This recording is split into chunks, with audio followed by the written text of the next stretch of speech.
I would describe the music for this album as some stoner jams for sure. I really wanted to create a soulful soundscape, and so that's what I did. Dug through a lot of records and flipped some of my favorite songs, and I just wanted it to be really, really soulful and feel good.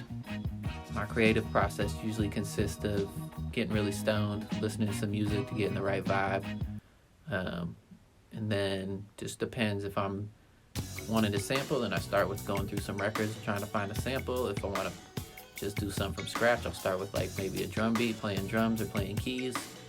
And yeah, it's really just not overthinking things. That's my process. As soon as I start overthinking anything, then you start losing the feeling in the soul, and that's when it gets stale, and I'm not trying to do that. My process for writing lyrics is very similar to my process for just making music in general. I used to freestyle a lot more. I would just like put the beat on and record like a whole freestyle take and then kind of pick through that. And I still do that when I'm like coming up with hooks and stuff, but I've been working a little bit more on just like focusing on writing lyrics. When you freestyle, you get a nice flow, but sometimes you're just like filling in lyrics just to complement like whatever flow you were doing, not necessarily to say something. And so I've been trying to sit down and write more than freestyle stuff. It's about my life. It's very autobiographical.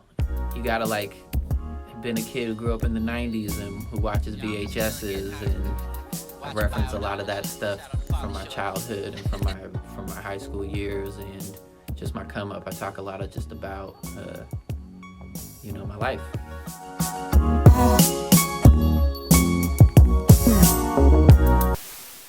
Hey friends, it's Bong Mayer, Calvin Valentine. Appreciate you watching this. Make sure you get Save the Planet. Got some new projects coming soon.